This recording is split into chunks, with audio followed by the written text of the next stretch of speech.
Angkatan 45 bukan saja dari tentara, bukan saja dari polisi, tapi harus dikatakan bahwa Angkatan 45 adalah generasi yang memimpin perebutan kemerdekaan kita. Mereka yang di kelompok bersenjata dan mereka yang tidak bersenjata tapi sama-sama berjuang.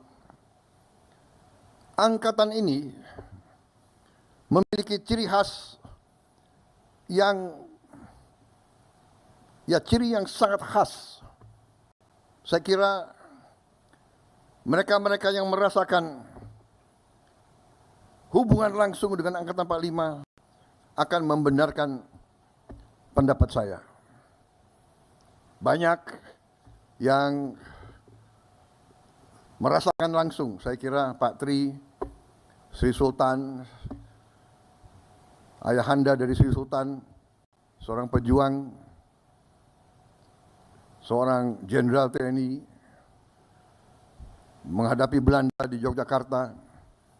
Banyak di antara kita pasti pernah mengalami itu. Tapi yang saya rasakan adalah yang pertama, patriotisme yang berkobar-kobar, cinta tanah air yang luar biasa, dan kepercayaan diri, percaya diri, karena mereka merupakan bagian dari suatu generasi yang berhadapan dengan negara-negara adik kuasa. Waktu itu Jepang adalah adik kuasa, Inggris adik kuasa, Belanda pada zamannya adalah adik kuasa, the Dutch Empire. Sebelum British Empire, the Dutch Empire sangat-sangat kuat. Generasi 45 adalah generasi yang merasa bahwa penerus dari perjuangan ratusan tahun dari semua suku, semua daerah, yang menyatakan bahwa bangsa Indonesia tidak mau dijajah. Bangsa Indonesia tidak mau jadi bangsa kuli. Bangsa Indonesia tidak mau jadi bangsa pesuruh. Bangsa Indonesia tidak mau jadi bangsa yang kerdil, bangsa yang miskin. Angkatan 45 berani mengambil sikap padahal negara belum punya anggaran, belum punya administrasi, belum punya organisasi. Senjata direbut, kadang-kadang mengangkat dirinya pada saat orang tidak berani. Mereka di usia muda berani tampil. Panglima Besar Sudirman menjadi Panglima Besar pada usia 29 tahun. Ignatius Slamet Riyadi menjadi Komandan Brigade pada usia 22 tahun. Saudara-saudara, mereka muda-muda berani dan banyak yang mati waktu muda-muda. Di keluarga saya, dari sejak kecil selalu dibawa ke makam. Ini makam pamanmu. Gugur di Tangerang pada usia 21 tahun. Ini pamanmu yang lain. Gugur di Tangerang sebagai kadet umur 16 tahun. Jadi bangsa ini berdiri di atas darah, keringat dan air mata anak-anak muda Air matanya ibu-ibu. Saudara-saudara, kita merasakan, kita digembleng oleh mereka. Itu yang tersisa di hati kita, saya yakin. Yang jelas di hati saya. Saya, saudara-saudara,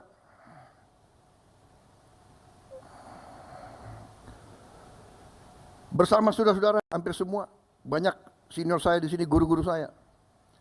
Waktu kita muda, kita siap segala-galanya kita berikan kepada negara dan bangsa. Jiwa dan raga kita tidak punya apa-apa. Letnan, kapten, mayor. Saudara-saudara, jadi saudara-saudara, kesempatan ini saya sampaikan. Karena kalau tujuan halal bihalal, sesudah saya mohon maaf lahir batin sebenarnya selesai. Kan begitu. Tapi kapan lagi saya bicara sama saudara-saudara sekalian? Saya sampaikan ini karena sesudah kita berjuang, sesudah kita memberi semua masa muda kita kepada negara, kita lihat, loh, negara saya ini yang dibangun oleh darah, keringat, air mata, Sudirman, Slamet Riyadi, Ngurah Rai, Walter Monginsidi, ribuan pemuda, pemudi, kok sekarang begini? Kita bangun dan kita lihat kekayaan bangsa, kok kekayaannya tidak dirasakan oleh rakyat kebanyakan.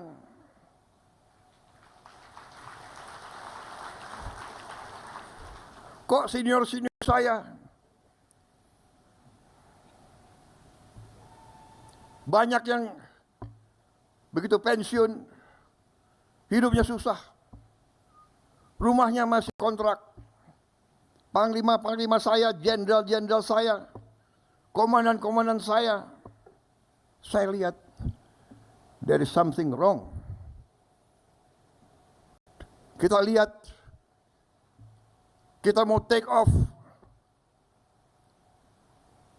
dihajar. Tiap kali kita mau maju, dihajar. Kerusuhan, perang saudara, pemberontakan, suku lawan suku, agama lawan agama, nggak jelas. Tapi kita sebagai jenderal, kita sebagai prajurit, kita lama-lama kita belajar. Oh, rupanya ini kita ini dari ratusan tahun di Veda et Impera, di Veda et Impera, di Veda et Impera, kita selalu dipecah belah, dipecah belah, dan dipecah belah.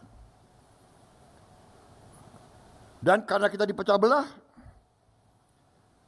tidak ada,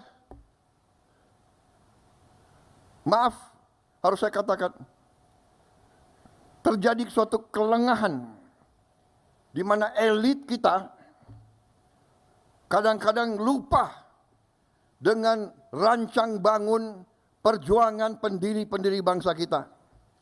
Saudara-saudara kita, saudara-saudara sekalian,